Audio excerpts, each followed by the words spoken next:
Alright, welcome back to the fourth part of my Manor Lords playthrough. As with parts 2 and 3, this started out as a temporary Patreon exclusive before being released to the broader public. I expect there will be at least one more episode of this playthrough, which will also be Patreon exclusive at the start. If you want to see that, it is probably already available to patrons, so if you're already a patron, you can find it on my Patreon page at the link in the description. And if you would like to support my content, then I encourage you to consider becoming a patron as well. And that is, of course, contingent, or probably contingent, on me being able to actually record that next episode before Manor Lords releases its big summer update, which is going to change a whole bunch of things, and I fear might basically make the old save file not compatible. So hopefully I get that done in time and it'll be available on Patreon. If not, I hope I don't have to scrap this entire playthrough. When that does come out, I might consider doing another Let's Play with those new features in place on a different map, so we'll see how it goes. Oh, it also occurred to me while editing the previous episode that I've been referring to this map as the Mountain Pass map, but it's actually called High Peaks, so I'm sorry if that caused any confusion for any of you watching. Anyway, in the previous episode, I settled a second map region in Leineck and turned it into a small mining town. In this episode, I'll be expanding that town, ramping up industry and specialization in both settlements, and opening up trade between them. The plan is to start pumping out weapons in order to train a larger militia that can take on Hildebolt's armies and capture his 2 territories. I'm filming this before the big update that was planned for the summer, so the NPC Lord still will not be building his own villages or castles. So again, I might be considering doing another Let's Play on another map after those updates are released so that I can, show you what that stuff looks like, because that could be very cool. We'll see. In any case, in this episode, I'm going to be working on trying to further optimize the economies of both settlements by trying to reassign jobs so that people live close to where they work, and also to try to get all the livestock aligned to the proper workplaces. So here we are in our currently very rainy settlement of Leineck. I want to encourage a lot of growth in this episode, so the first simple thing that I'm going to do is to go to both manors and reduce the tax rate so that neither settlement is receiving a penalty to its approval related to high taxes. This requires me to set the tax rate at 1%, which is the highest possible rate that does not result in an approval penalty.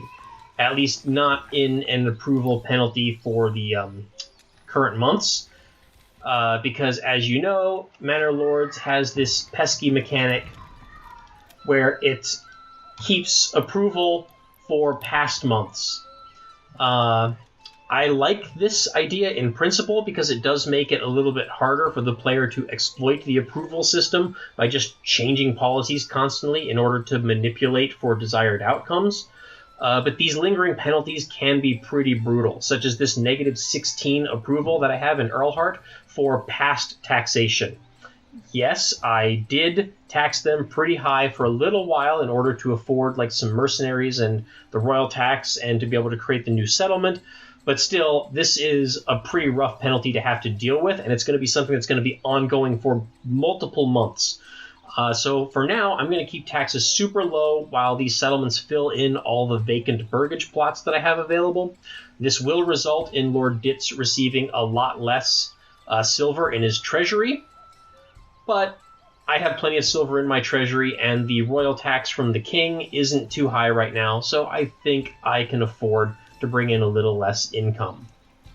Now that I have the mining town set up, I want to start shifting my economy to produce a full-fledged army. I've already created a second spear militia, and now I want to recruit other units. So what I'm going to do is I'm going to be going over here to my trade post. I'm going to cut back on the number of spears and shields that I'm importing. I still want to import a couple so that I can re-equip any spear militia that happen to die if there are any battles with bandits or with Hildebolt, because apparently you can't just pick up the equipment off of dead bodies or even off of enemy dead bodies. In order to equip your own people, you have to import new ones. So if I lose anybody and I need to refill my militia, I'm going to need spare weapons for them. But I'm also going to open up a trade agreement for war bows. And I'm going to start importing those, just a small amount for now.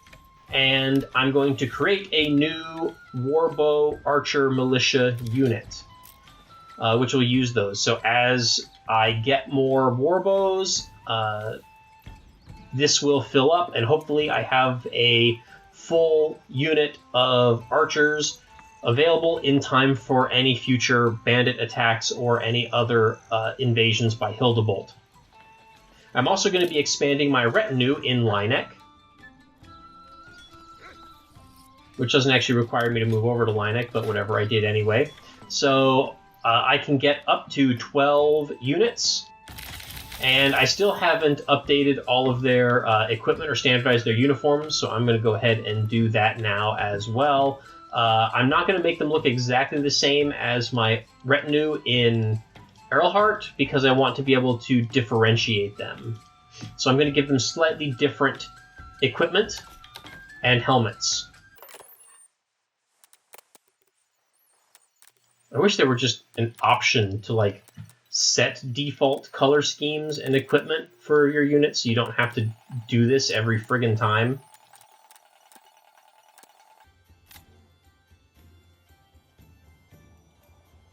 And in the interest of further improving defenses, I am going to do some upgrades to my manor to expand the manor wall in my ongoing attempt to try to surround this entire village on this hill, which has been really slow going.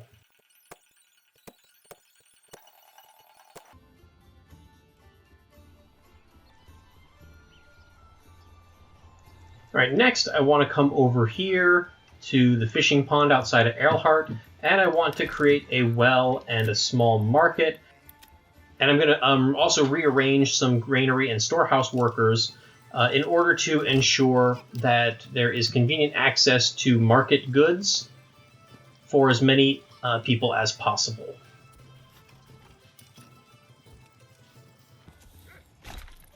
And that's probably much larger of a market than I needed, but whatever. There will be plenty of room. So now I go here, unassign, reassign, and now I'm going to have market stalls there for all of those people. And then I come over here, I'm going to assign more people. And it's June. I want to make sure that I have at least one person assigned here to start doing harvesting when harvest season comes along, so that I don't like accidentally forget to do that. Alright, and that should be good for now as far as those things, so let's come on back over to Leineck. So what I want to do is I want to create some trade opportunities for Leineck, which means I'm going to need goods to trade. I did unlock the charcoal kiln in the previous episode, but I never placed it. So I'm going to go ahead and do that now. I was too distracted by creating the iron mine and didn't get around to doing this. And I'm going to work that as soon as I have the spare workers to do that. I'm going to go ahead and upgrade this because I'm going to convert this into a blacksmith, and I'm going to build another burgage plot over here, which will also be for a blacksmith.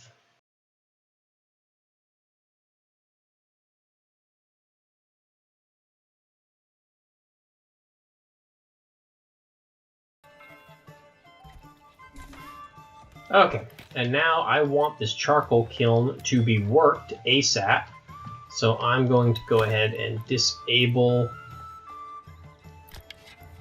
my woodcutter because I also want to make sure that I'm getting more food. And I'm not going to build any more houses yet because I want to make sure that this blacksmith's house gets populated before I do that.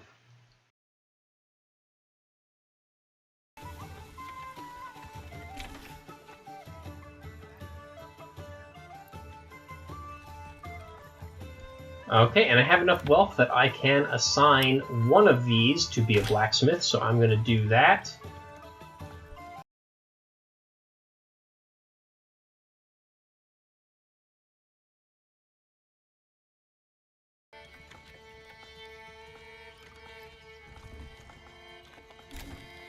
Huzzah! I have my first blacksmith. And they're going to produce iron tools.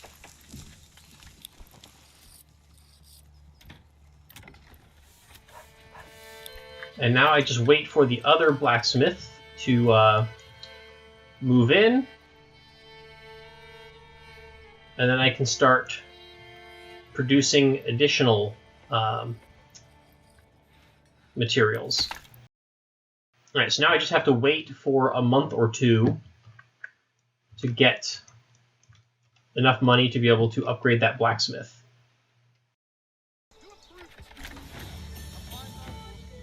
And that also increased my settlement level. So what I'm going to do is I'm going to hold off for a little bit because there's not any of these that I really need at the moment. So now I just kind of wait for people to move in. Oh, and there's someone. Do they move in over here? No. Well, okay, let's go ahead and get these upgraded.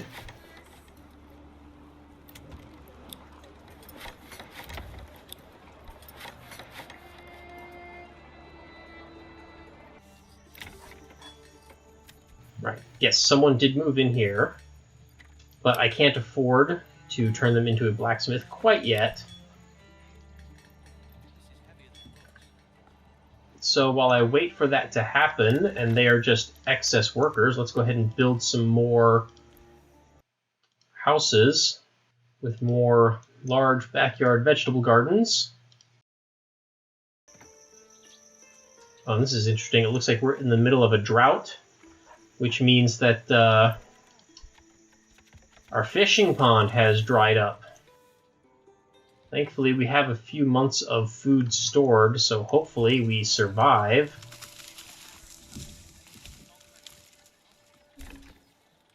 Okay, so this house is level 2, and I have enough wealth saved up that I can convert this into a blacksmith, so we're going to do that now as well.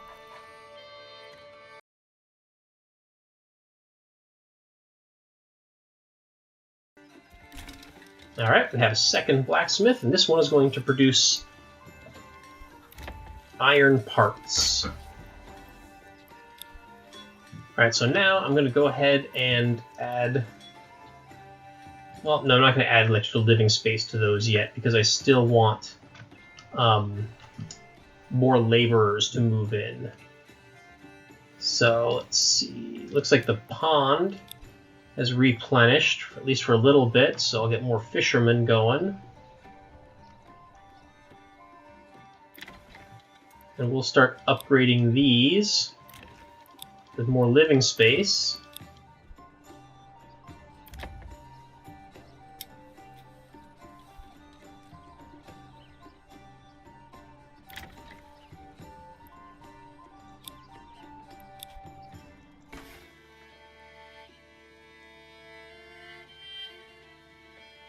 Now I want to create some basic trade infrastructure so that I will have it ready to go when the population grows high enough to actually work it.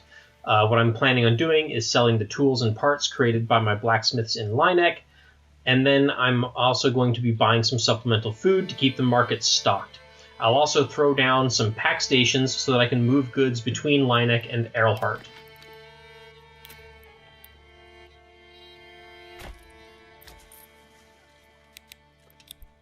And I always like to create a hitching post or a stable next to my trading posts for the horses to live in.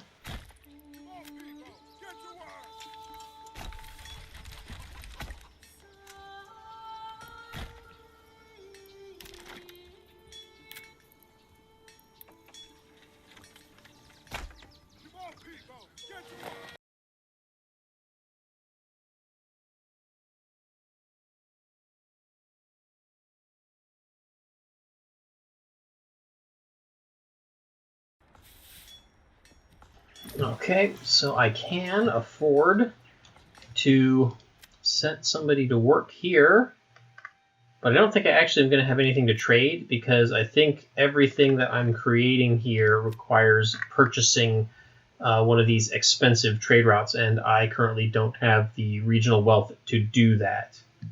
So what I will probably do is when I do have more regional wealth saved up, I'll take the development point that gives me the discount.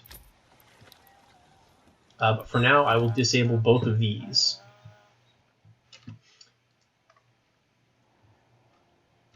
All right, and then I'm going to come over to Earlhardt, and I'm going to start building some reciprocal infrastructure.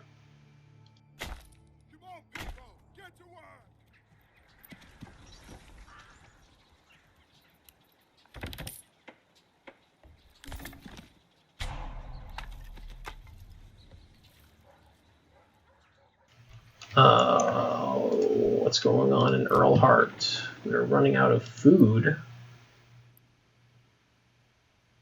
do you mean we're running out of food? We should have just had a harvest. What happened? Did the drought? God, I hope the drought didn't, like, legit kill everything. Like, there's nothing stored here.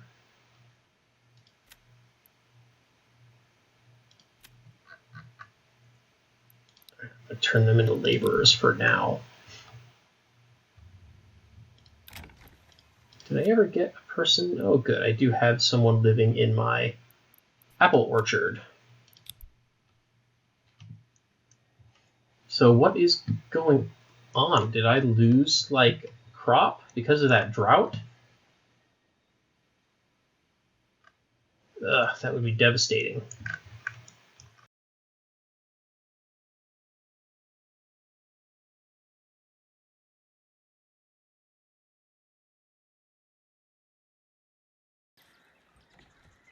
Pack stations are a little bit tricky to get working well.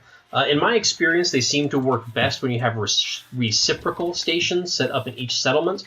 Otherwise, they just don't seem to move very many objects, and they're painfully slow to do so.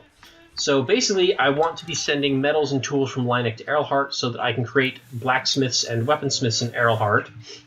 And I also want to send charcoal from Leineck to Earlhardt, since Earlhardt is starting to struggle with its forestry.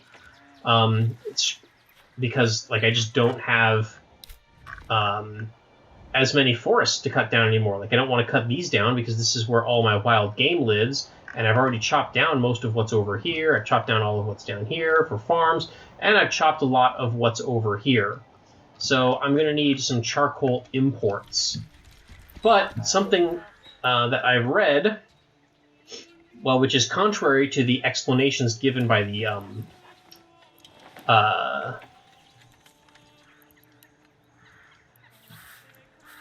game, so that the game suggests that you just trade these items for whatever they're worth. So, like, ideally, if you have a one-to-one value, you should trade, one item for one item, but if not, I think you offset the difference from your regional wealth. Oh boy, another royal tax increase. But what I've read in forums and on Reddit suggests that this might be bugged, and that if the value is less than 1, like, it just doesn't work at all. And people are saying that you want the value to be as close to 1 as possible. So I don't know if shoes for charcoal is going to be good. So let's look for other things that I can potentially sell. I could sell my malt, but that's going to be a value of less than 1, which people say doesn't work. I could sell ale directly, which is a very uneven trade, or I could sell the bread, which is also less than 1, so I don't know if that's going to work. I could sell barley, but that's also not going to work very well. Could do apples. No, that's not a good value. What if I give them leather? Alright, so that should work. So leather for charcoal at 1.2. So I should get a little bit less charcoal in return, and I think, like, I'm not sure which way the 1.2 goes. Like, am I buying at 1.2 or am I selling at 1.2? So I don't know if Earlhardt is going to have to make up the difference from its regional wealth, or if Leineck is going to do that. But over here, I also want to trade with Leineck, and here I can maybe do shoes in exchange for tools. Cool, so hopefully that will work. And now if I go over to Leineck, I can set up a reciprocal trade over here. So if I re-enable this and assign someone to work it, and buy a mule, and assign the mule to work it, I should be able to trade with Earlhardt, and here I can sell my charcoal, and I can buy... I know the leather, nope, isn't quite a good deal. So what if I buy... I know the shoes, no, even that's not good. Planks are too much. Ale, malt. Alright, I'll exchange the charcoal for malt. Because eventually what I'm going to do is I'm going to have a malt house and a tavern, and this home is going to eventually be converted into a brewery. I just haven't done that yet because I don't have the resources for these. So there's no point in actually finishing the construction, but I just wanted to place them down so I know where they're going to be and, you know, make sure I have room for everything. So now what I do is I will basically just be creating more homes and leveling up homes.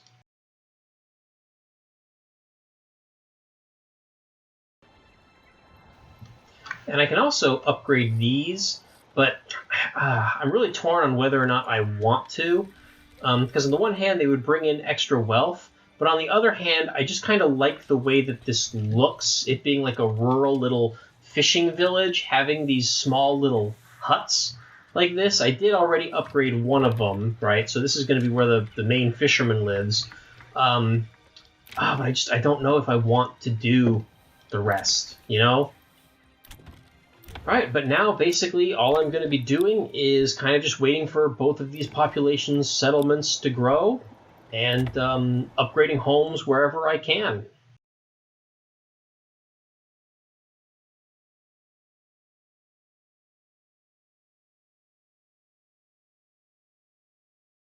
Okay, well, I was just going to let the simulation run for a little bit and get more houses, but I have a couple problems. One is that Leineck's approval rating dropped below 49%, or dropped below 50% for some reason, so it's at 49%, and for some reason the pop-up isn't coming up right now. But the reason for that is because of taxation. Even though I still have my tax rate at 1%, which is supposed to produce zero unhappiness or zero approval loss, apparently it's still a fraction of an approval penalty, and it adds up so that the previous months are still a -1 modifier. So I'm going to have to figure out what to do. There we go. Now it came up. I'm going to have to figure out what to do about that. And the only thing that I can think to do about that is to get more food. For some reason, it's not looking at the fact that I have leather and shoes in the common goods stall and giving me a bonus for having clothing. So maybe that's a glitch. I'm not sure, but like I should have positive modifiers. I'm not getting positive modifiers for the church. Maybe you only get that for having an upgraded church. But I'm pretty sure that I was using the church in order to overcome the homelessness penalty at the start of the game. So I don't know. I don't know what's going on. But the bigger problem is that Earlhardt is running out of food. So right now, it only has 1 month of food in reserve. So I'm going to need to do something about that. And I can't exactly increase the amount of fish in my pond or the amount of wild game, so that means the only thing that I can do is to build more farming. which is something that I was planning on doing this episode anyway, but I guess I'm going to have to do it earlier than I thought. And I don't know if this food shortage is the result of the drought from the previous year, maybe eating into my harvests and reducing my reserves, or if it's just because the population has now outgrown my food production. You know, I have over 200 population now. So what we're going to do, however, is I'm going to go ahead and build some more farms. So I've still got plenty of fertile territory around here, so I'll probably build some more wheat farms over here. This is where I'm going to put my flax, so the wheat can go in this little sliver, and then more flax over here. I'll probably need to build another farmhouse somewhere in this area. And then over here, I also have some emmer fertility, but I also want to save some space for barley, because this is where I have barley fertility, and I want more booze for my tavern.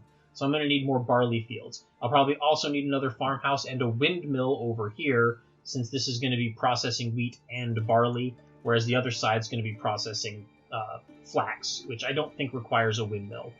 So first things first is to plop down a farmhouse, and I want to make sure that this farmhouse eats into as little of the barley as it possibly can. As usual, I'm going to want another hitching post.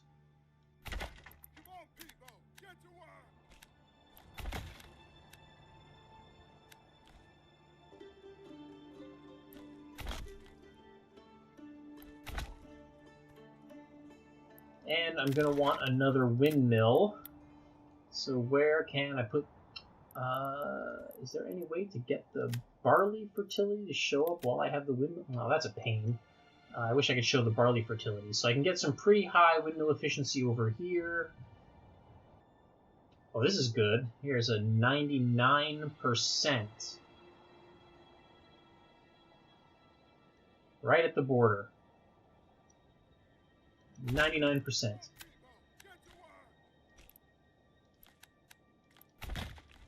And we'll go ahead and build another little connection to Leineck over here.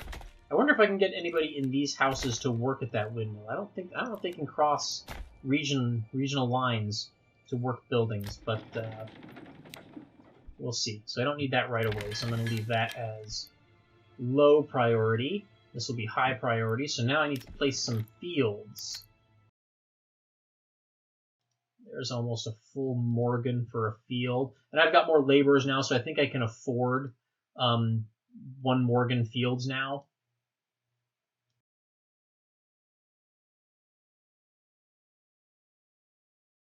Can I get the barley overlay to stay open while I'm building roads? Apparently not. Also annoying.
Okay, well, we got a group of bandits coming in. So this is going to give us our first opportunity to test out our new archer unit. So first thing I'm going to do is I'm going to mobilize my retinue over here. And what I'm going to try to do is I'm going to try to lure the... Why can't I rally?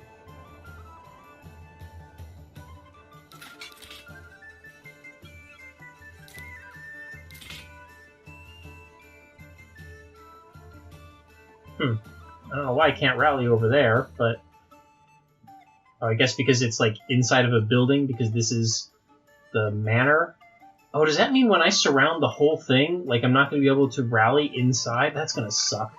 But I'll worry about that when I get to it. Play defensively. And start going up this way. And hopefully what will happen is the bandits will see them, they will follow them, because they're the only other military units in the region, and they will not burn down Leineck. That's the hope. So yes, it looks like they are going in the same direction as my retinue. I'm going to make sure that the retinue stops a little bit, give them an opportunity to catch up. Yep, they are falling for the trap. Cool.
And it looks like I did lose a couple units, or a couple soldiers. So I lost one retinue, and I think I had lost like 1 or 2 spearmen, but they've already like replenished. Alright, well, our militia definitely seems to be big enough to hold our own against bandits, so that's good to know. Alright, so we've got a lot of extra fields set up. I think this should just about double our food production during the next harvest, which should be starting in about a month. In fact, I'm going to increase the amount of people who are working farms in order to make it more likely that we do harvest everything. But we have 0 food, no food left. We have a bunch of families that are starving, so I don't trust that I'm going to have these harvests in time to feed all these people before they start dying. So what I'm going to do to give myself a little bit of a buffer, and like I don't know how much this is going to help. This might not even save a lot of people. I'm going to temporarily disable all of my imports. And I'm going to just bring in a bunch of extra food. So I'm going to set the bread to full trade. I'm going to set export to full trade. I'm going to set fish to full trade. And what this should do, I'm going to set meat to full trade. And meat should be, you know what, I'm gonna set that reserve at 250 as well. And I'm going to import some berries. And what full trade should do is that if we don't have that much, so in the case of fish, if we don't have 250, we'll import it. And if we have more than 250, we'll export it. Like right now we have 0. So this should hopefully buy goods to try to fill up my granary as much as possible. Now, of course, the problem is that we've only got 86 regional wealth. So my buying power is going to be pretty limited, which is why I'm getting rid of all of the other imports. So I don't want to be importing any weapons while I'm going through this process because I don't have enough. I can't afford to import weapons and also import food. So I'll go ahead and export gambesons as well, since those are one of the more valuable things that I produce. So this will probably drive this city to being broke, but it's better than more people dying. So now we just kind of sit back and wait for the harvest and see how things go. And while we're doing that, I guess I'll go ahead and check on Leineck as well. How's Leineck doing? I got some extra families, so I'm going to assign more people to work the tannery. Get more logs. And I will assign someone else to work the hunter cabin. The hope for that is that they'll mostly focus on transporting, cleaning the carcasses, carving them up, and transporting. So one family should be out doing the hunting, one family should be staying behind, taking care of all the overhead of processing the meat. So we should be good. We've got 3 fishermen, although we're getting close to the end of the year, so we're not going to have very much fish left. So, and see, Earlhardt people are hungry. So we've got 24 hungry. Is that 24 hungry people or 24 hungry families? I hope it's only people. If it's families, we're in big trouble. This is going to be rough. I don't think I'm going to be able to save everyone. Some people will almost certainly starve to death because I still have to wait months for stuff to get harvested. We've got to process everything. It's going to be bad.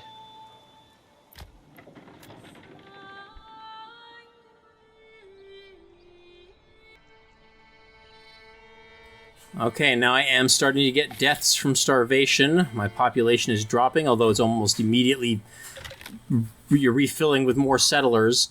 But surely the hunger and people dying will lower my happiness. Oh, and I need to assign someone to bury bodies, unfortunately. But here we go. We're harvesting.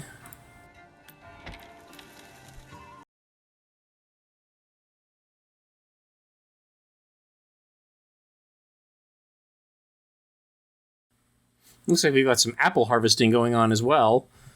I wish they would not harvest the apples and instead harvest the wheat. But I don't know if I can control that.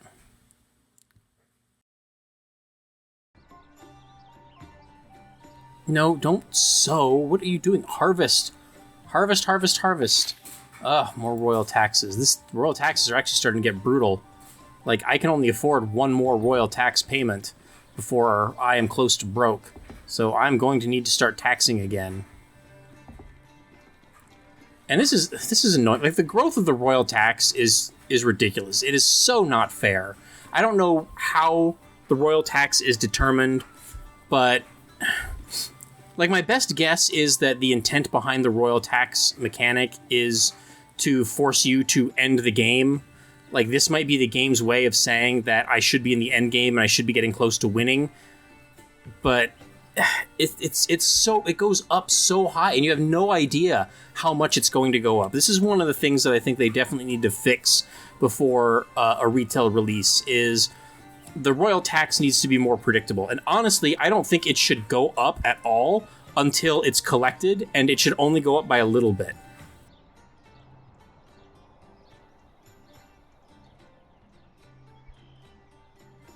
We got a little bit of food, which I think is getting imported. But we do have a lot of crops. We don't have any grain yet. Let's go ahead and put more people in the oven now that I've got more workers. I don't know why they're not harvesting... Oh, it's not ready to be harvested yet. It's still growing.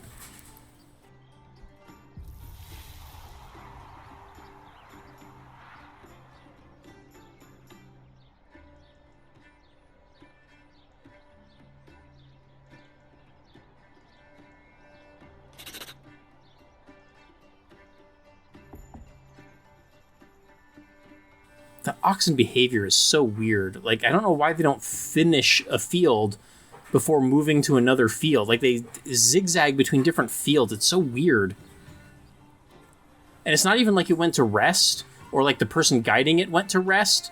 Like, it literally just stopped working one field, moved to another field, and then went back.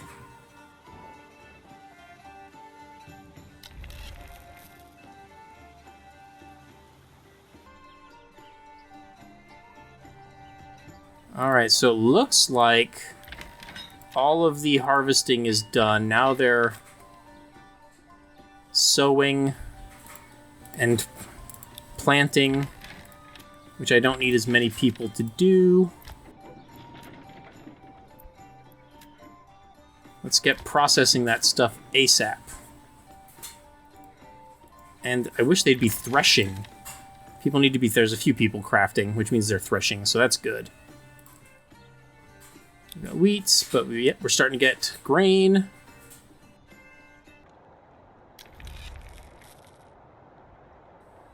Nope, people still dying, unfortunately.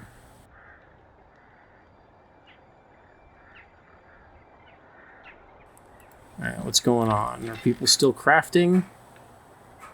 So do we process? Looks like we processed all the wheat.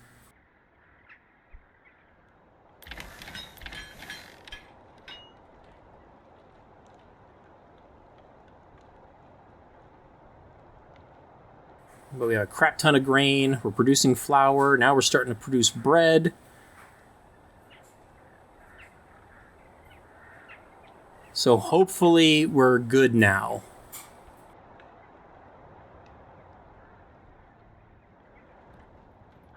Alright, I wonder if I can afford to start changing this stuff back. So just change this to export.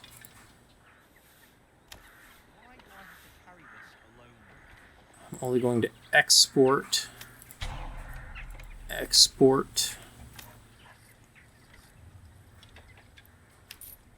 export. And I'll go back to importing warbows, import spears, import large shields. I don't think any of that stuff will get imported because they should already be at my limit.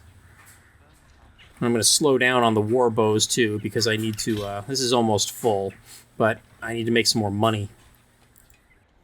This is heavier than it looks. Alright, what else? Planks. Don't export any crops, that's all good. Alright. That all looks good. Alright, I think everything is good.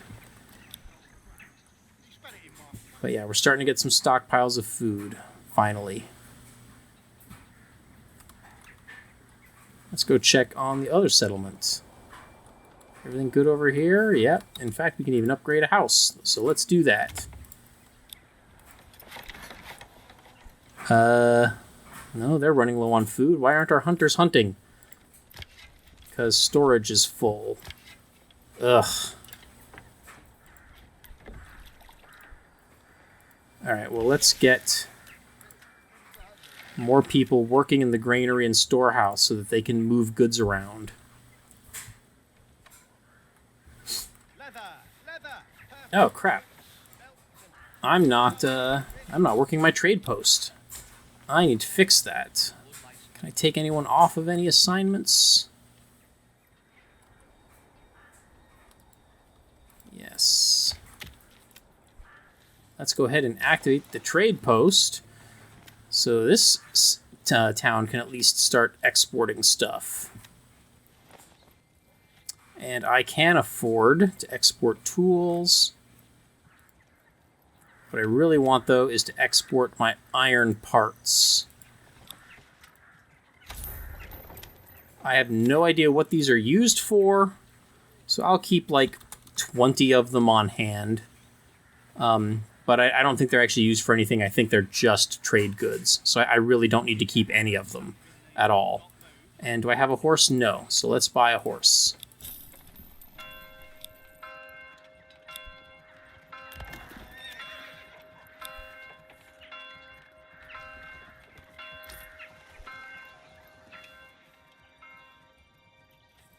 And Leineck doesn't have any extra housing right now either. So I'm going to have to do that soon. Can any of these be upgraded?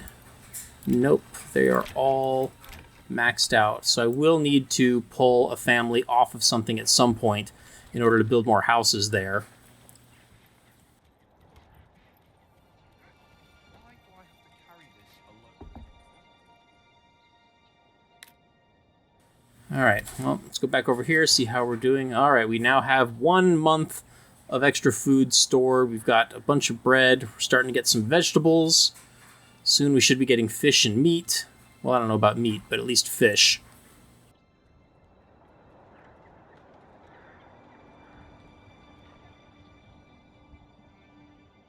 Okay, and then something else that I have not been doing, but I should have been doing, is adding some backyards. So I'm going to convert this backyard into a butcher. And let's go ahead and do this as well.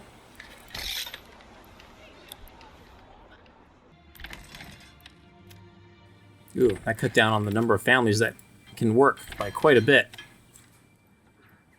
I was not expecting... I forget that those level 3 plots actually have, like, 4 families living in them, not just 1 or 2. Alright, well, as long as the oven is doing its job, I think I'm good. And I should be working on creating more backyards. I haven't been doing that at all. Like, some of these probably could have been producing more food, but I've been saving them for doing, like, you know, weaponsmiths and stuff like that, so...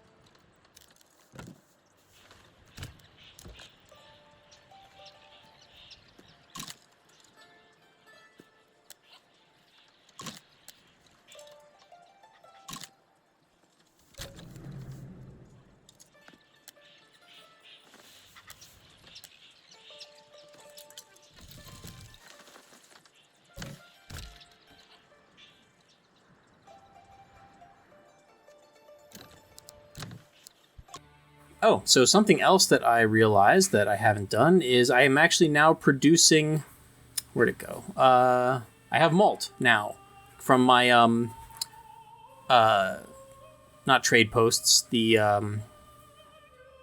what the heck are they? The pack stations. I'm getting malt from Earlhardt, so I can actually start creating my brewery. I'm still not getting any barley, so hopefully I'll get some barley as well, so I can activate the, malt house, but I'm going to go ahead and turn this house into a brewer. And I'm going to unpause the tavern. I'm also creating some new houses over here. And things are looking a lot better in Earlhardt. I've got 4 months of food storage and still working on processing all of the grain.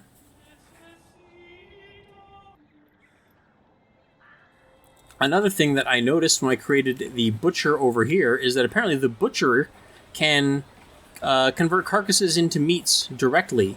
So what I'm going to do, or what I've already started doing, is I'm creating a new burgage plot over here, creating a couple new burgage plots over here, so I can have a place for my tanner to live, and I'm going to convert this into a butchery that will just directly take the meat, the carcasses from the hunting camp, and start converting them into meat, which will hopefully speed up that production, and hopefully be more efficient.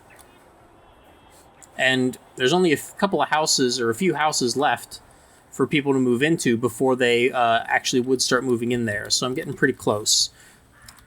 In fact, I do have a family finally in this. So let's go ahead and turn this into another little vegetable garden.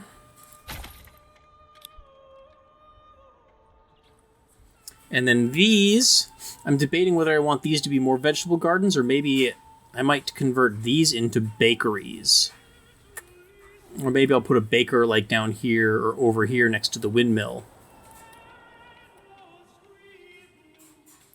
Just so that they're closer to where all of the grain and flour and stuff are being produced. So it doesn't have to be transported all the way up over into here.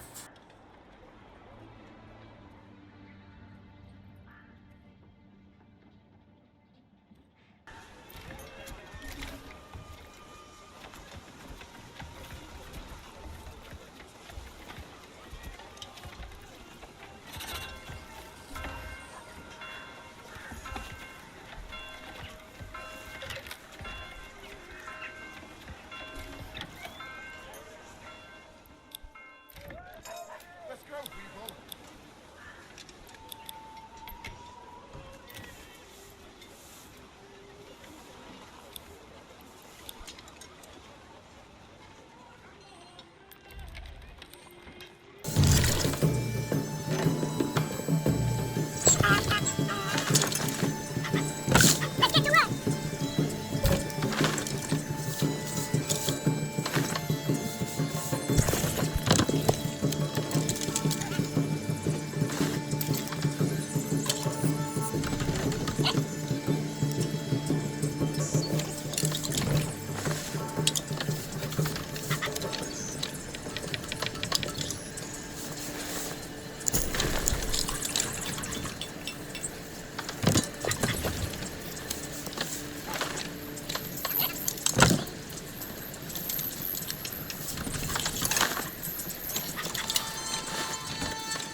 Alright, so what I've done now is I've built another little house over here in Leineck, got it to level 2, and what I'm going to do here is I'm going to start crafting armor in order to equip more advanced units, including my retinue.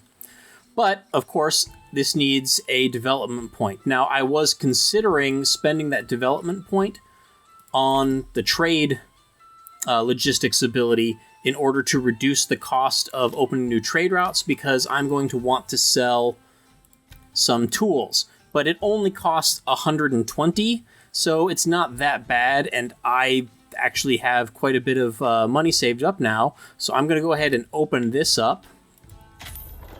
I'm going to start exporting my tools. I'm going to keep, say, 100 of them at any given time, which is probably overkill, but we'll see.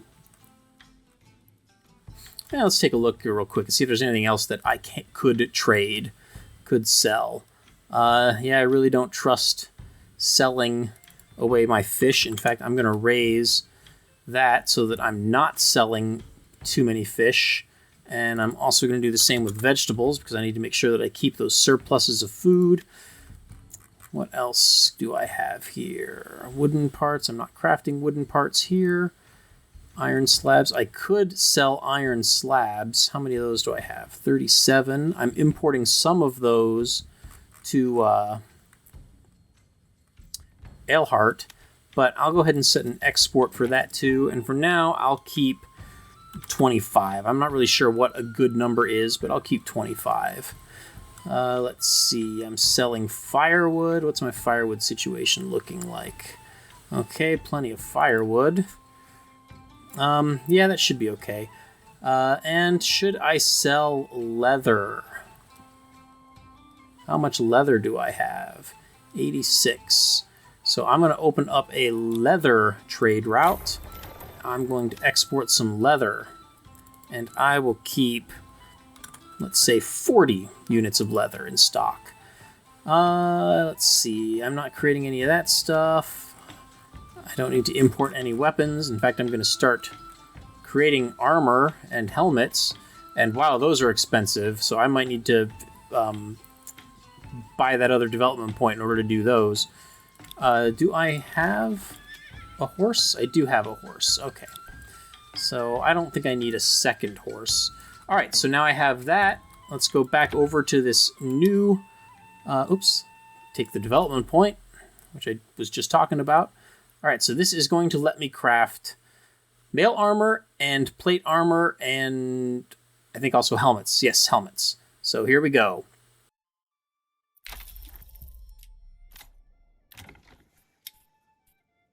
And shoop. Let's go ahead and build that armor.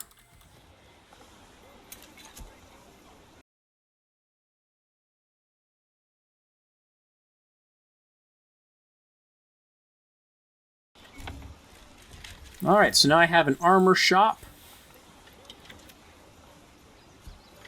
Oh, they only do helmets? Where's the... What about chainmail? Fancy. I need more development points for that stuff. Okay, well, I guess I'm going to need to upgrade this church and get up to level 3 because I'm going to need more points. But in the meantime, we'll go ahead and expand the living space there. And I'm going to do the same over here if I haven't already. Looks like I already did. Okay, so I've got a little bit of room for expansion. And I've got some extra materials and a couple extra laborers. So I think something else that I'm going to start doing is I'm going to upgrade the manor over here. It's going to be mostly just cosmetic stuff, but... Oh, I can't even do that. What do I need? I need... What even is this? Is that clay? But I'm going to create a little gate.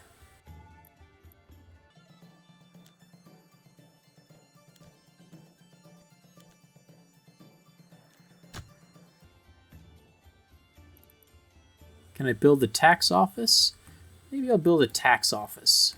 Even though the tax office still doesn't do anything, it's purely cosmetic, but this will at least make my manor look a little bit bigger. Let's see what I can do to make this look good.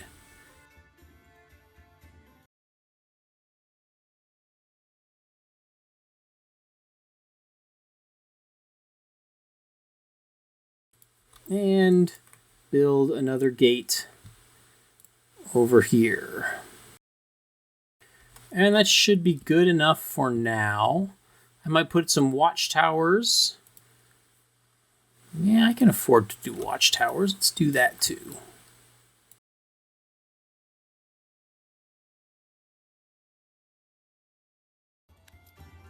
And I'm going to need a few more logs before I can do that. So, how many was it? 18. I need 18 logs. So let's speed things up. Try to get 18 timber. Just to make it go a little bit faster, I'm going to disable my sawmill for just a moment. Oh, I didn't even need to.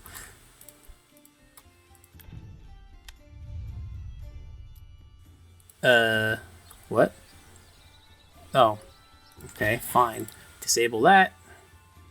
Now that gives me 20. Interesting. All right, commit. And start building. And now I can re-enable this.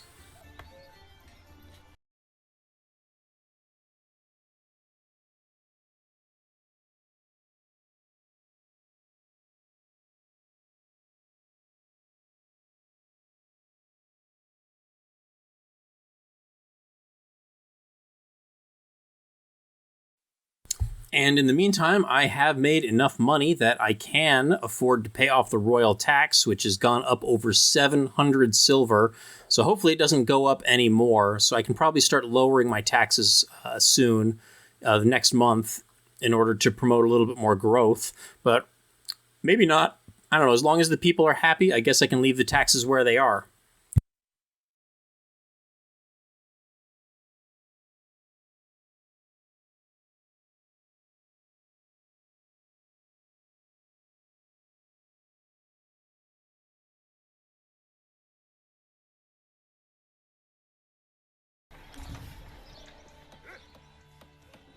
And cool, we got a new upgraded little manor going.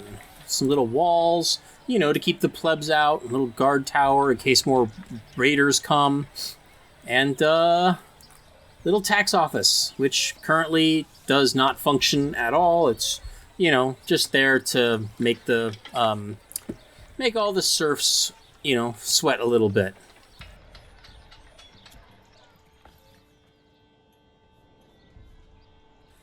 How is our harvesting going? All right, looks like we're done harvesting and everybody's plowing. Cool.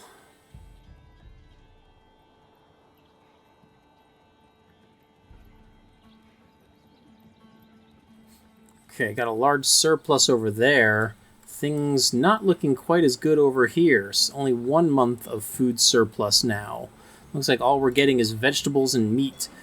Where is bread from Earlhardt? Like, I could have swore I have one of these things sending bread over, right? No, I don't. Well, okay then, let's fix that. Unfortunately, in order to do that, I have to pull some people off of my farms.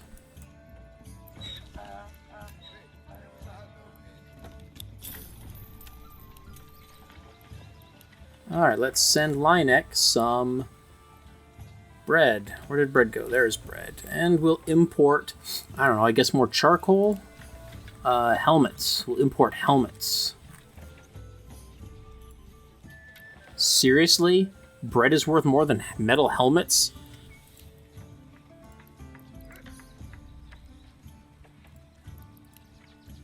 Okay, well... vegetables are apparently worth a lot. What about charcoal? How is charcoal? 0.8. Okay, more tools. 0.7.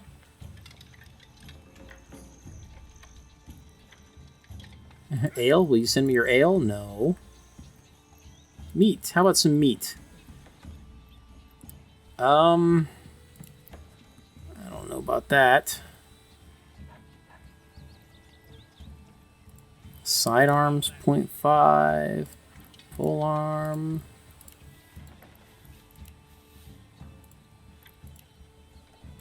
Firewood. Whoa, firewood's apparently really valuable. Alright, well, whatever. I'll swap. I'll just do helmets. I'll see how it works. Let's see, what are my other... I'm sending them barley. I'm sending them malt. I'm sending them leather. And I'm sending them shoes. I probably don't really need to send them leather anymore. This could probably also be bread.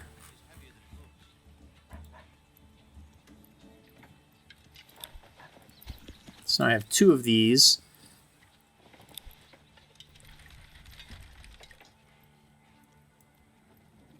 And we'll see how that works out.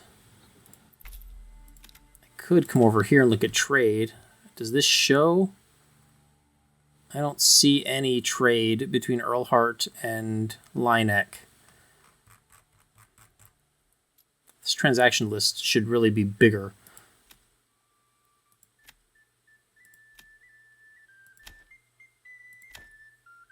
Okay, well, I guess that's something that we really need a menu for, is pack station logistics.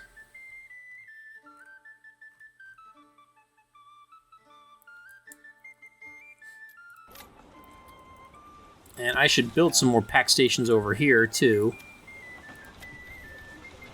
Charcoal for malt. Okay, let's go ahead and do that. No, this goes in logistics.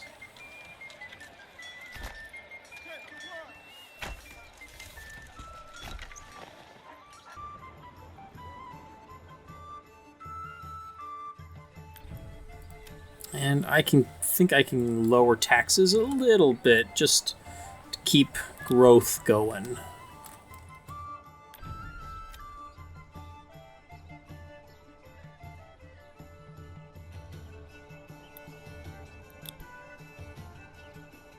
Because that previous month's taxation penalty just keeps building up, so...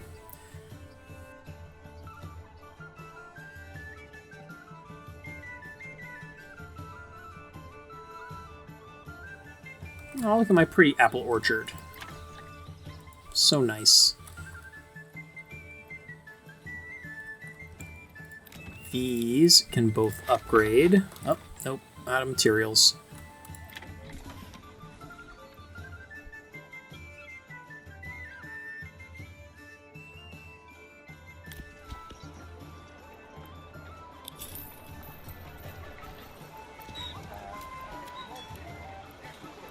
Okay, Earlhardt, I'm going to send you helmets, and I'm going to bring back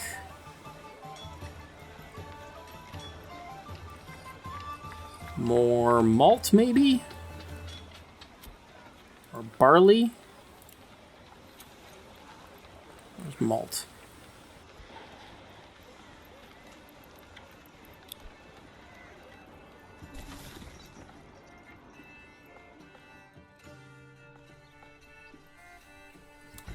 Alright, so in order to upgrade this church, I'm going to need roof tiles. So I need to start doing stone and clay, and thankfully I have deposits over here. So I'm going to have to probably start building a little bit more industry over here in order to start harvesting that stuff. But first I need to figure out why I don't have any friggin' food. I don't want people starving.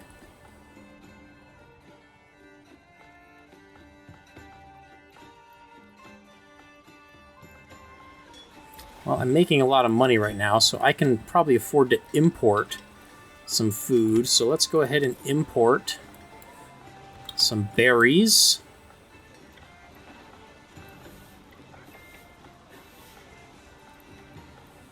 And we'll import some bread.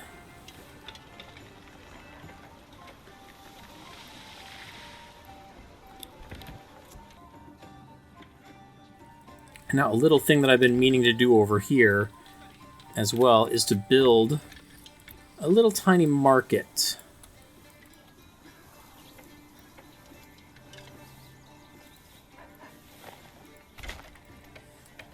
And now, where was my granary? Granary was right here. Storehouse.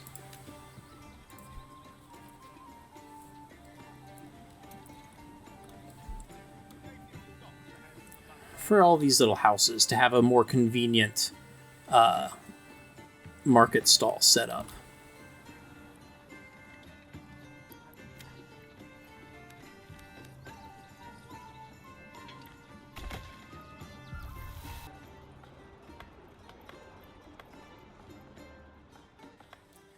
Alright, and it looks like taxation has finally become too much. So people are really pissed off about all those months of high taxes. Minus 21 over here. So I'm going to lower this back down to, let's say 3% for now. And come over here. We're going to lower this to 9%. And then hopefully in December we'll get some growth going again.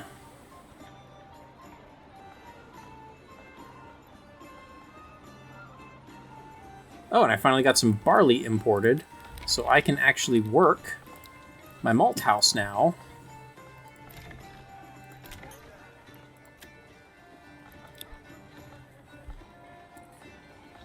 And that will help satisfy some of the tavern supply need for people.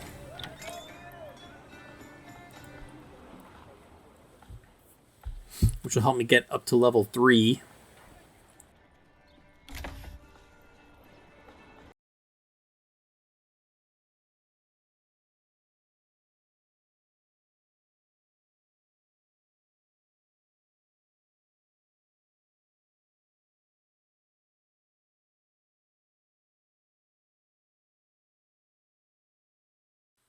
I'm going to try to put it right on that contour line.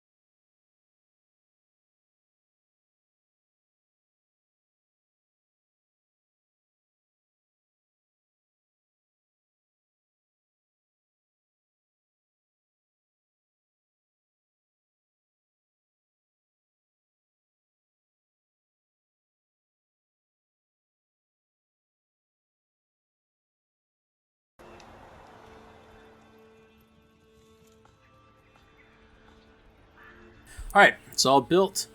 So now I just need to grow the population a little bit to actually work it all.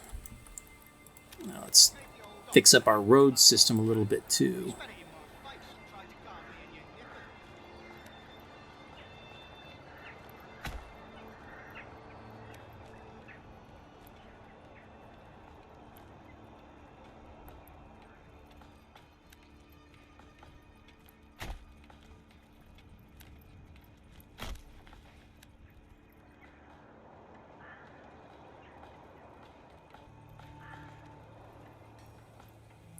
And while that stuff was getting built, this finally got a family moving in, but I need to get it up to level 2 before I can upgrade it.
Okay, well, this was unexpected.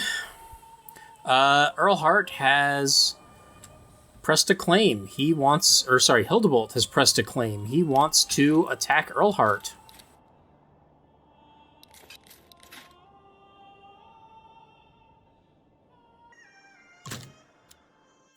Do I have enough money? Yes, I do.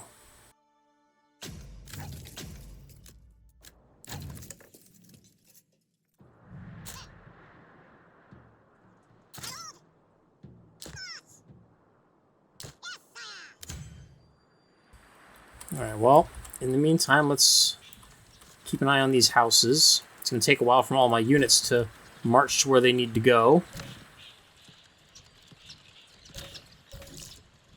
And did I ever get stone? 9 stone. I need 1 more stone. All right, so I can work this, this, and we'll go ahead and start working that too.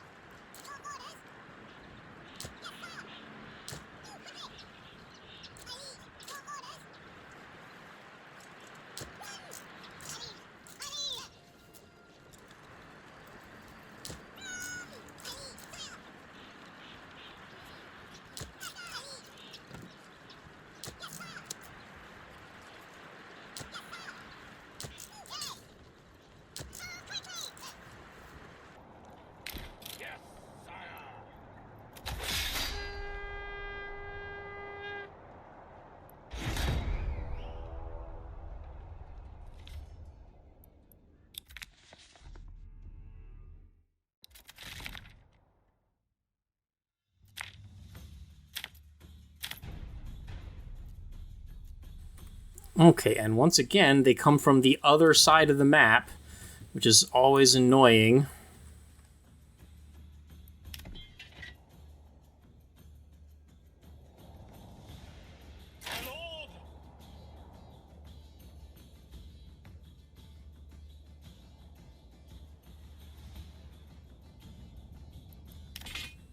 All right, let's actually see if I can use my castle this time.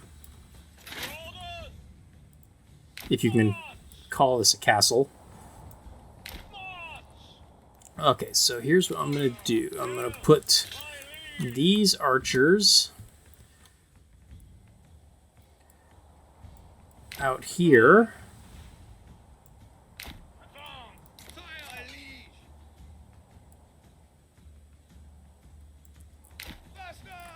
And then I'm going to put my archers back here, where they'll be nice and safe.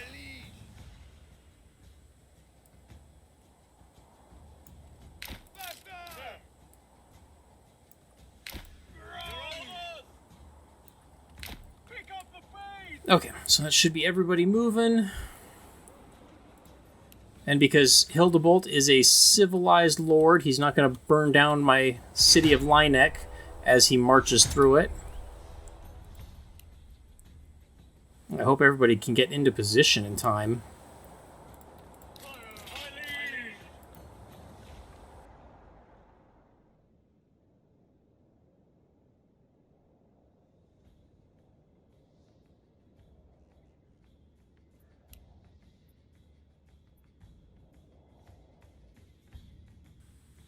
It's going to be close.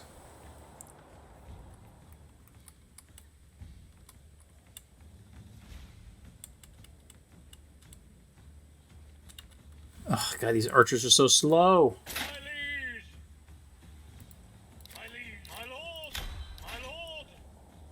Why can't this guy run? Too fatigued to run. Lame.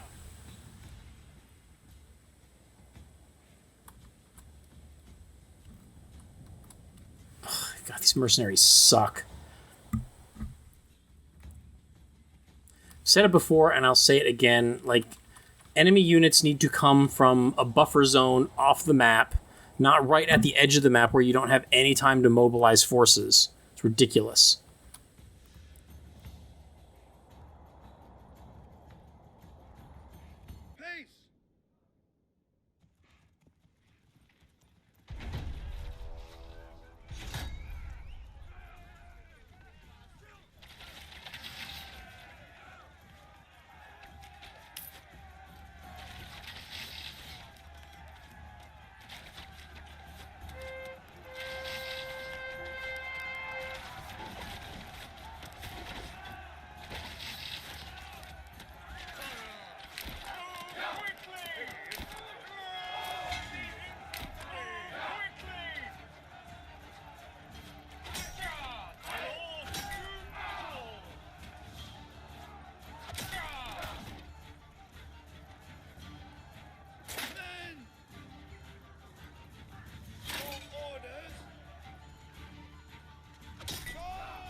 I don't really know what, if any, effect hiding behind the walls does, but we'll give it a try.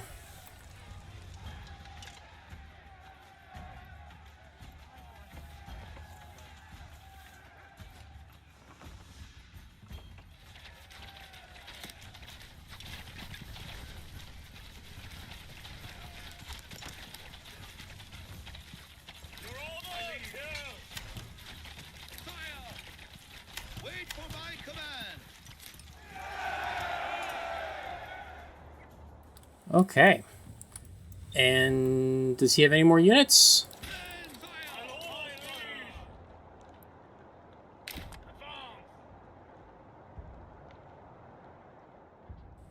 I don't think so. So is there anything specific that I actually have to do to win the battle?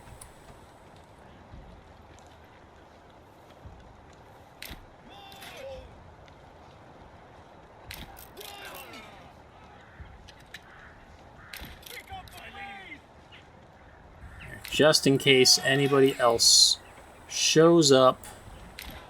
I don't think they have any reinforcements, but just want to make sure.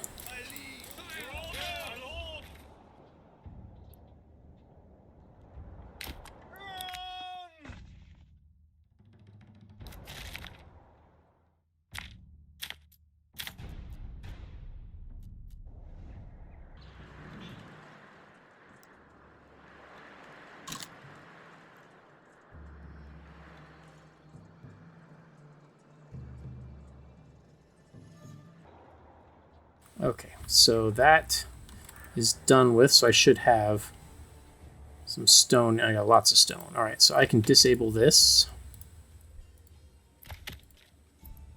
Disable this. Disable this. I got to get the people back to working the fishing.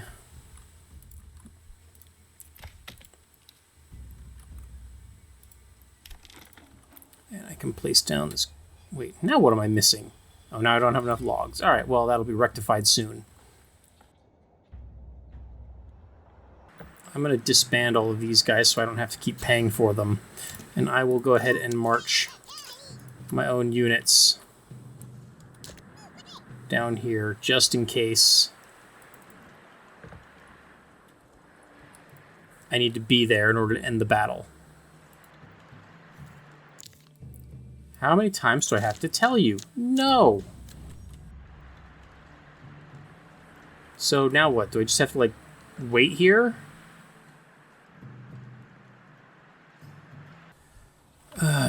Okay. Alright, I guess I can also do some, like, backyard upgrades. Let's see. What's a good thing for these people to have?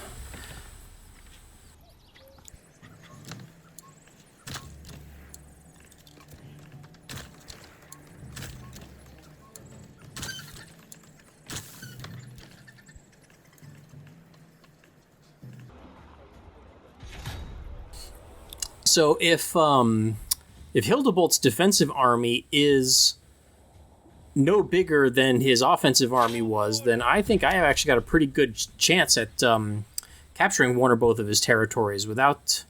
Ooh. They did send reinforcements. Interesting. Okay, well, I guess I should remobilize my troops.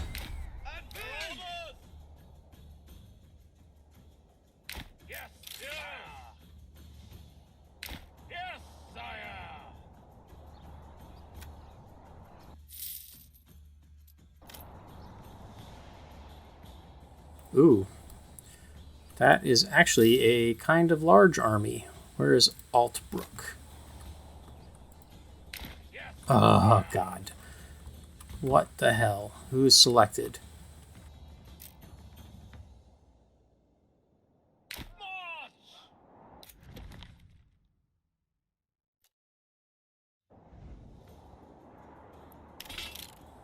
Alright, guess I gotta hire another mercenary.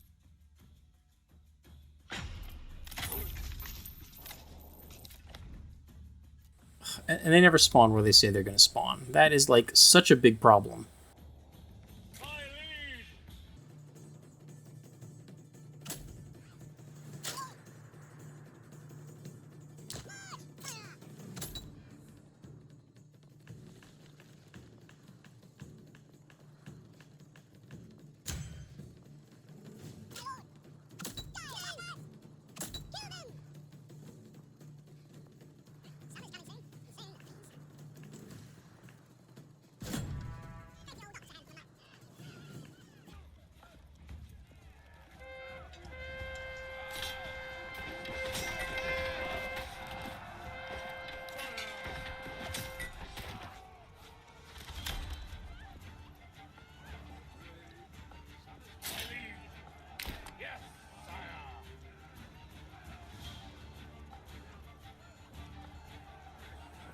I wonder what constitutes close range.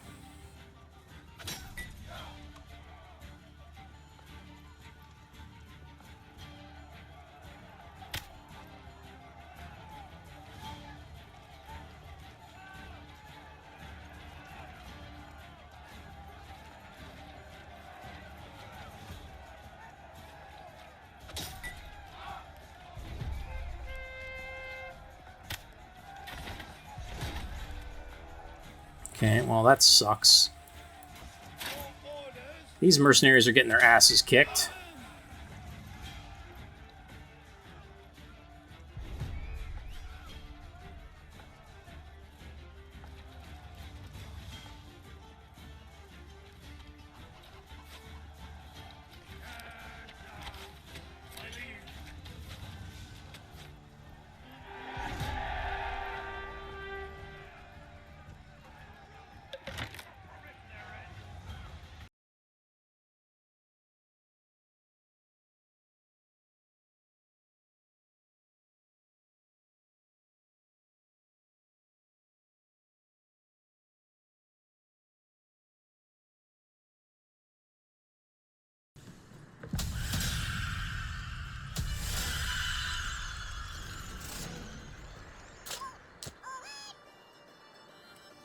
Okay, well,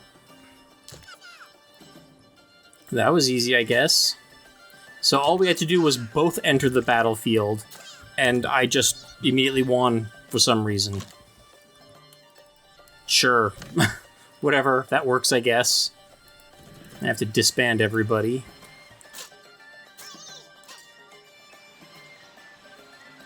And hopefully that didn't take too many of my laborers away from working the farms, because if so, that could be a problem. Everybody I possibly can working them farms.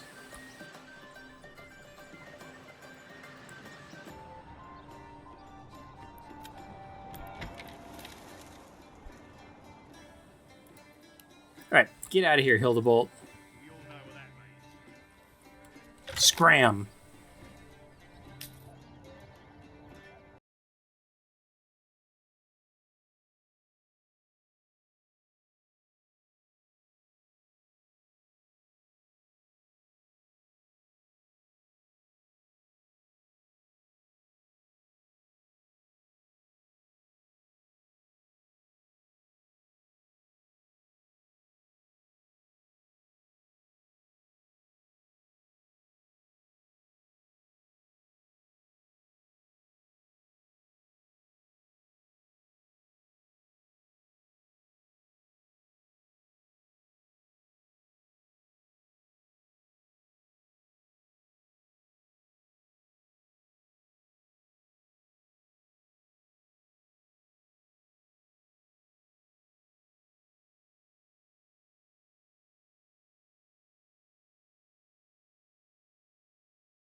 Okay, so this has taken a lot longer than I expected it would. I think I need to basically wrap this episode up.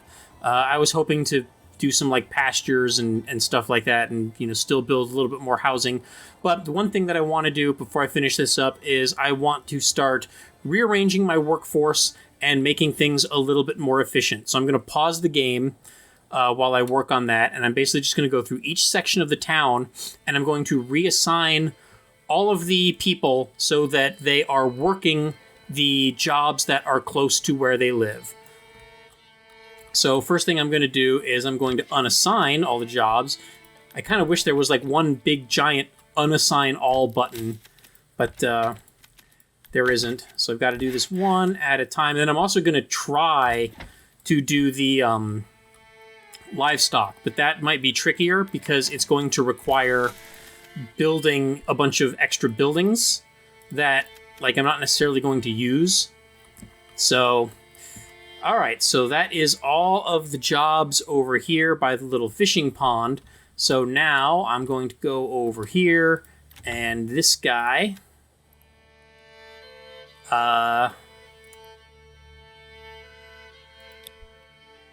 is going to be a hunter.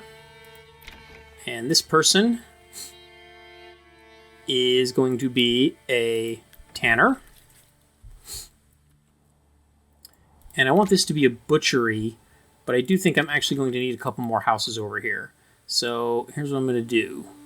I'm going to just temporarily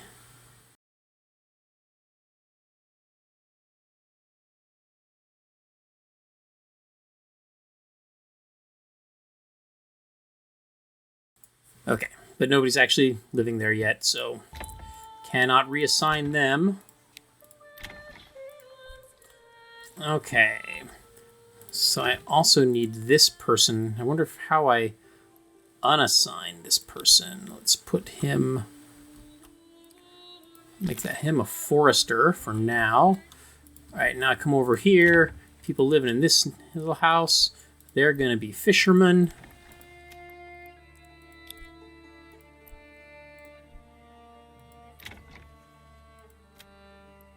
This person is also going to be a fisherman. Granary worker. Storehouse worker. All right, and then I'm going to come over here. I'm going to work the logging camp.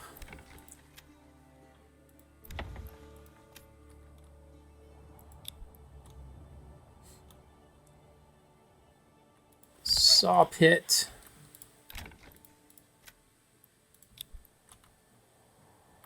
Woodcutter.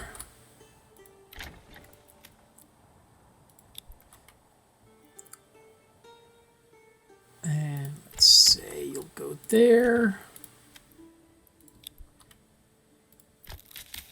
And the forester. Okay, and that should take care of this entire area. So all the jobs here are filled. I didn't have quite enough population to put the second granary worker, so I'll have to take care of that once more people move in which case I actually probably will need one more house.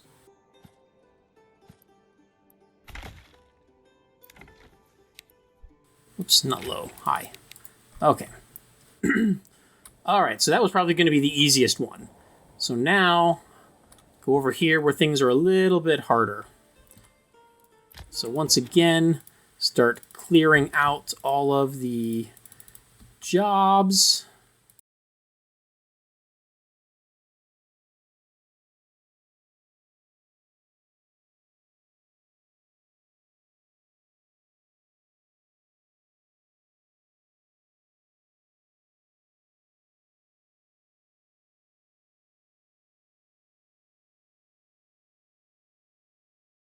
So now I need to work all the farms and the windmill.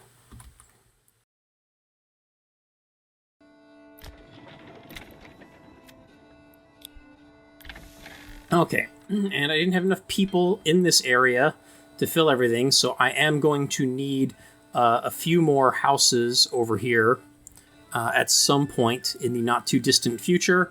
But in the meantime, I can pull extra laborers from up here because, I've got plenty. Let's see. Okay, that's disabled. That's disabled.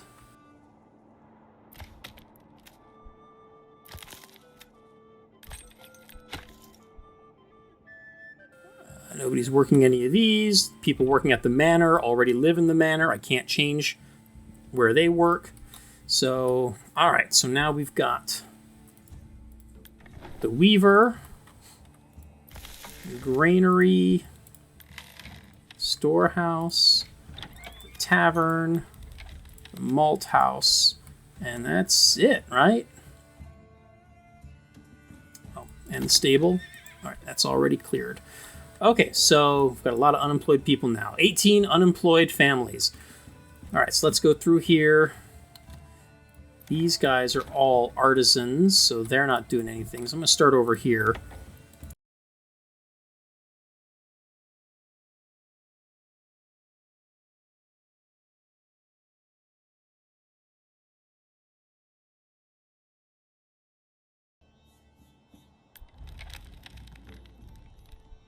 Okay, so everyone there is unemployed, or is now employed. It would be nice if this little tab overlay would like show who is unemployed, but it doesn't look like they do. All right, so these guys are bakers, butchers. So that's a joiner. That's a joiner.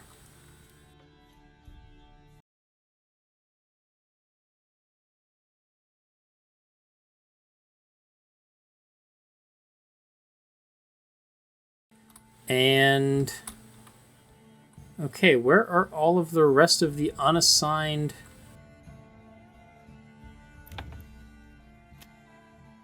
We've got a bunch of brewers, a bunch of butchers. So who is still unassigned? Baker, baker, butcher, butcher, joiner, joiner. These are all specialists, so they should not be considered unemployed. Cobbler, tailor. Who did I miss?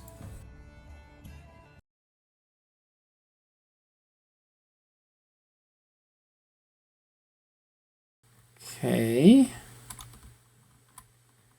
Do I have houses down here that I forgot about?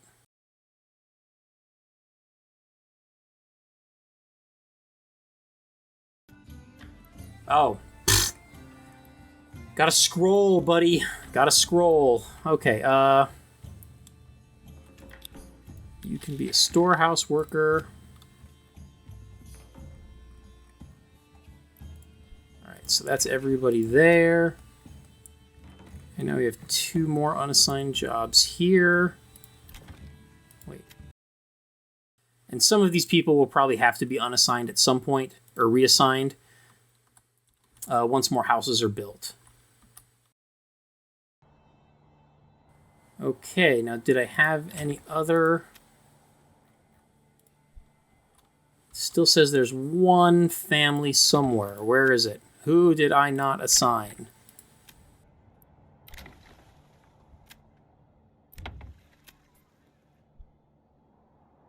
I do not know who is left. In any case, it looks like all the jobs are pretty full.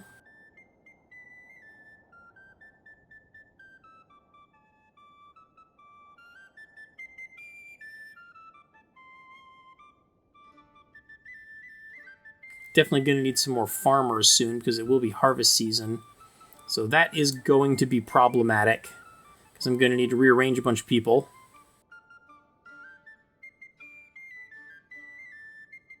But I'll deal with that when I come to it. All right, and then over here, same deal. Just unassign everyone.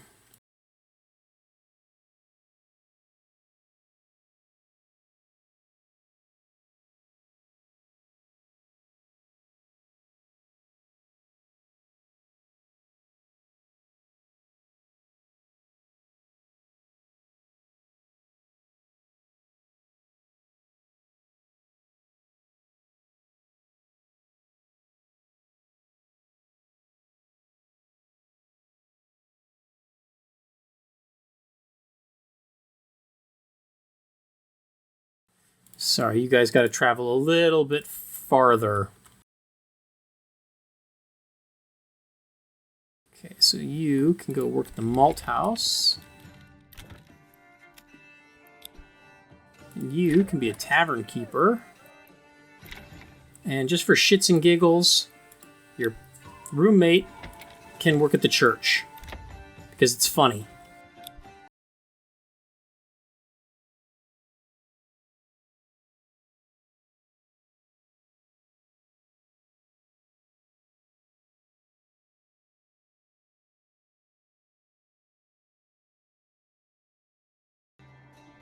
Is there anything else that I did not assign?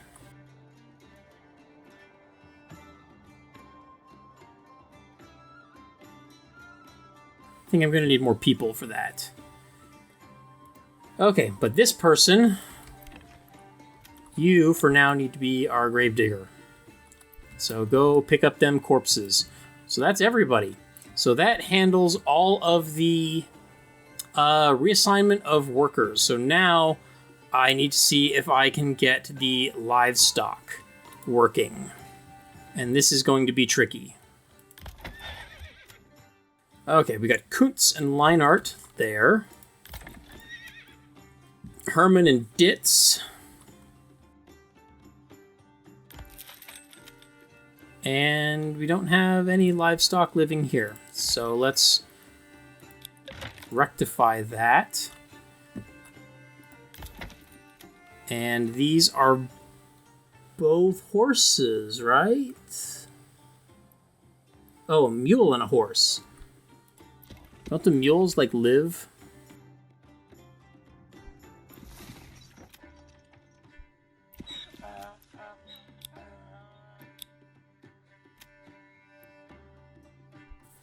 Okay.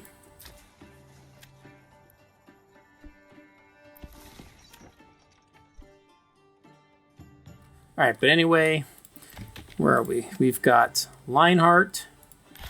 And the saw pits is Kuntz. So this is Herman and Ditz.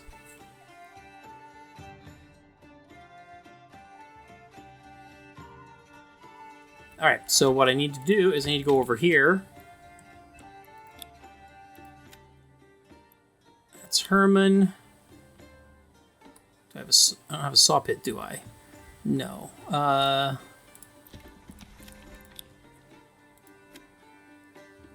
Leineck.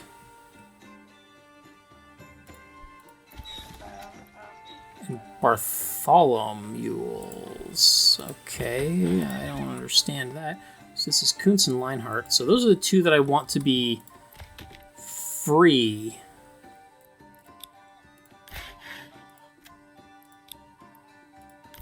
So now here I want Herman and Ditz. So get rid of Herman.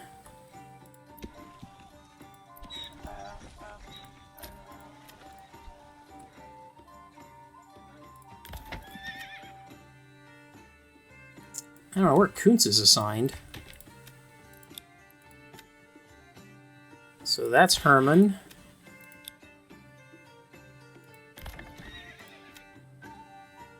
And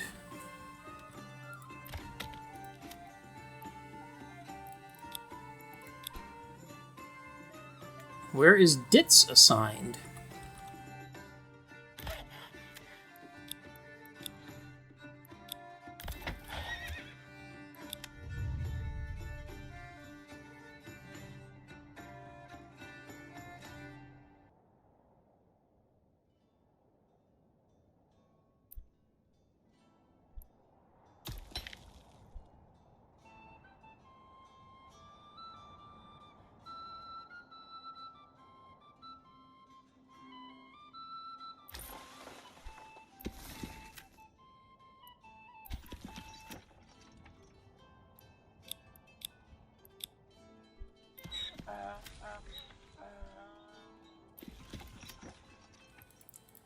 Disable these for now to make sure that they don't accidentally get livestock.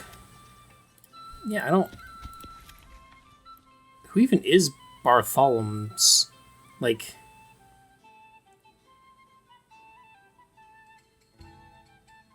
Does he, like, live in that stable? Is he, like, the new one that I just ordered? But still, like, where is...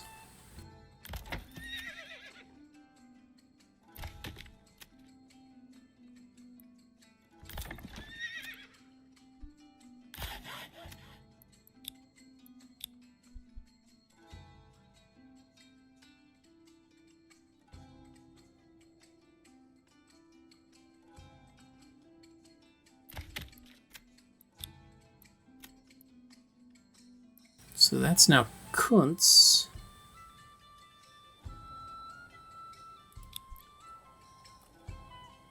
Who was over here.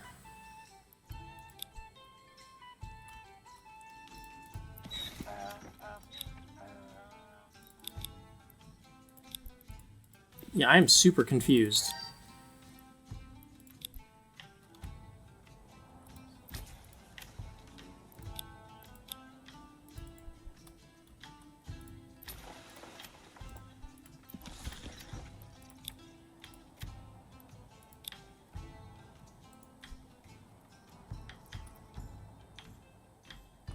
I don't know where Ditz is.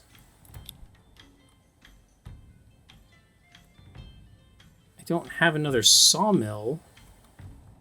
What else do I have in this settlement that would be using ox?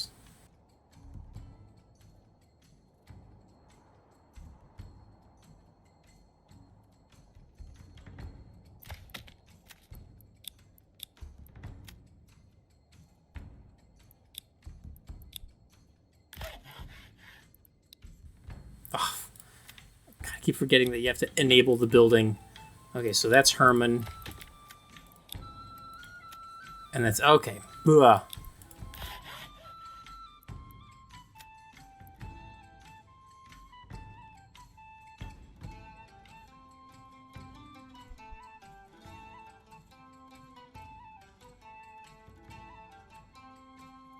Okay. Who's the worker here now?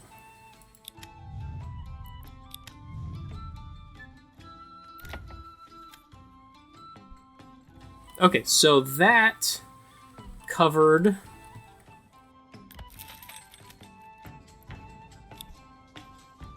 So now I think I need to come over here. I think Bartholomew's works there? No.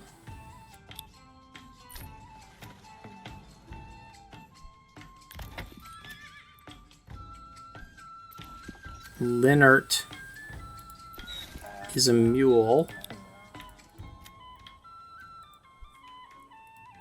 Yeah, I didn't know that ox could go to pack stations, so it's going to make things a little more complicated. All right, and now over here.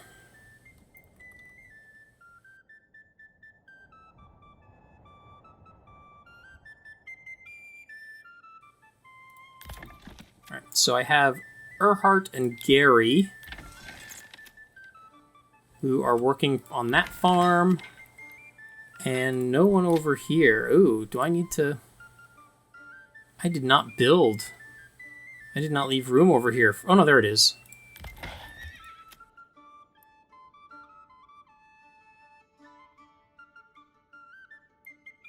So if I order this ox, is it going to go here, or is it going to go to one of these stupid pack stations?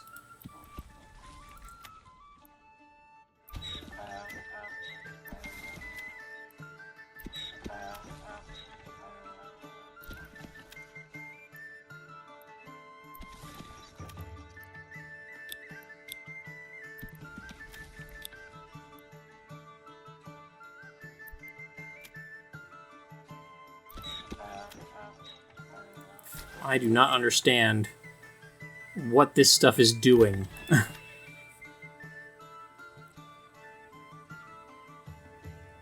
Oh, God, this is so obnoxious. Why can't you reassign where the stupid oxen live? Ugh. Alright, I don't think this is going to work because the oxen are going to places other than stables, which is not something that I thought that they could do.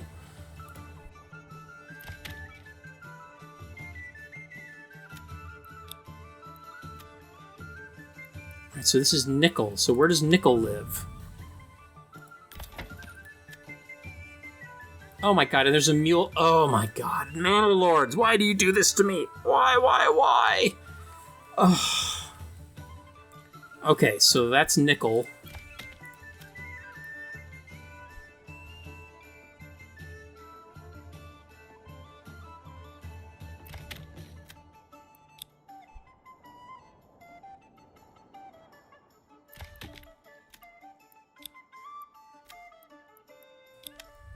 Okay, so that's Nickel. I don't know who Albrecht is. This is one of my mules. Do I have any more ox? I have 9 oxen. Okay.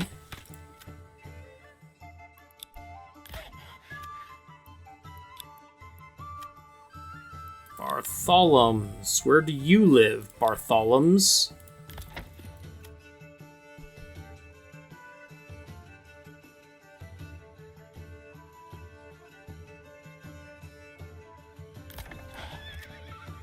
That's Albrecht and Viet.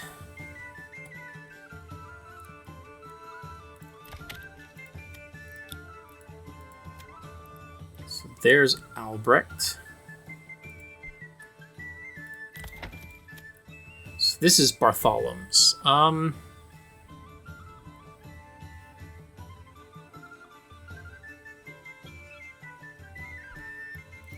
Okay, so if I come over here and unassign Bartholom's, I should be able to come down here and I can make this be Bartholom's, right? Yes, okay. And now who is the other one? Nickel. So where is Nickel?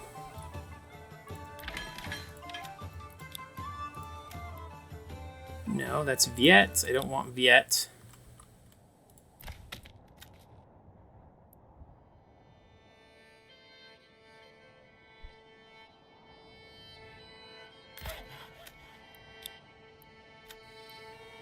That's Viet. So now if I come over here, this one now should be another Bartholom's. Wonderful. So which Bartholom's is which?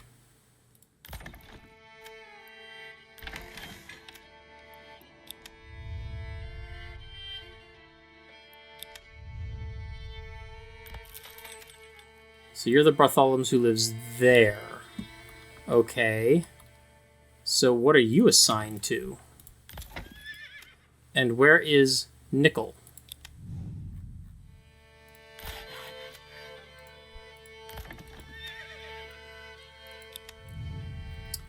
Oh, okay. So this is a different Nickel.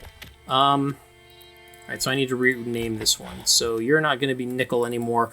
I'm going to call you Penny. So that's Nickel. So I don't want that to be Nickel. I want this to be Nickel. Yes, okay. And now, if I come up here, this will be Penny? No, this will be Bartholom's. Okay. So that's not the one that I wanted.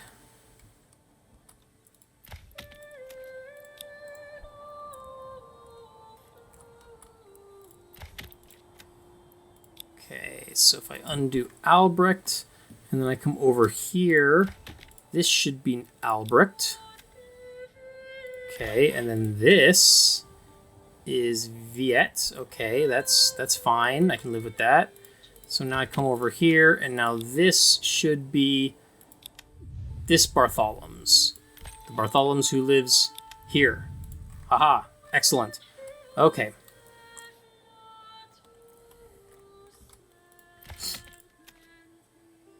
So now I unassign these two, and I actually only have one here because a stupid mule lives here for some stupid reason. But now if I come down here,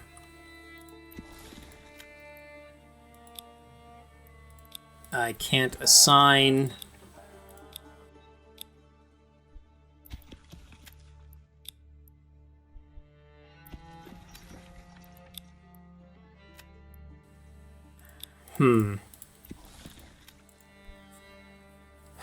Okay. I might have to just leave these ones unassigned for now until I can... It's either that or I just build another farmhouse real quick. Because if I build another farmhouse, I can put Viet and... What was the other one's name? Viet and Albrecht in the farmhouse. And then assign Penny to the logging camp and the saw pit. But it looks like I'm going to need another friggin' hitching post over here because they put a stupid mule. Erg. Note to self in the future, fill hitching posts and stables with oxen before buying mules. What about this one? Oh, here's another ox that nobody is using. So yeah, that ox should have been over here. All right, so let's put down a stupid farmhouse. Try to build it real quick.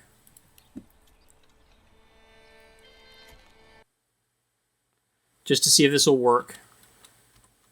Well, first things first, let me save. That's a lot of oxen.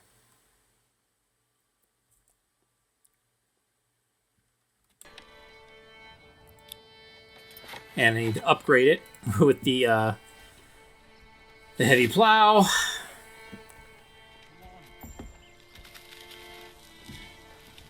Cool, I got another family to go work my farms. Okay. Blah. Blah. So that should be Albrecht and Viet. So now, is this Penny? This is another Albrecht. How many Albrechts do I have?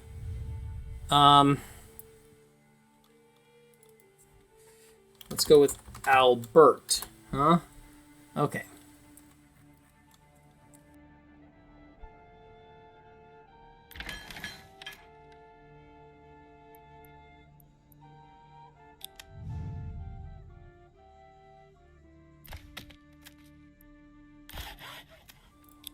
And is this Penny?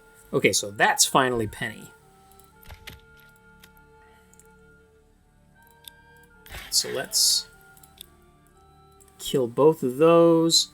I'm going to make this Albrecht, or Albert, and this is Penny.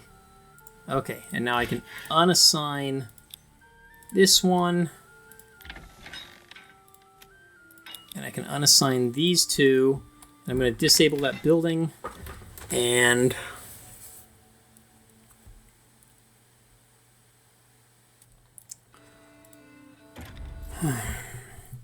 all right, so I think that's probably about as far as I can get in this particular episode. I don't think I'm going to get my oxen and livestock to be any more efficient than this, although I might play around with it a little bit offline. So if I do improve things, I will talk about that at the beginning of the next episode. And the next episode might be the last one for this series because it's where I'm finally going to start taking my army and claiming the territory that belongs to Hildebolt. So I'll try to get at least one territory. I might go for the second one. We'll see how things go. I will also continue developing both towns, including possibly building a pasture. I think I want to put like a little sheep pasture, you know, somewhere down here, and then I'm going to have my barley farms, or not barley, flax farms over here. And I hope you'll come back to check that out, and I will see you then.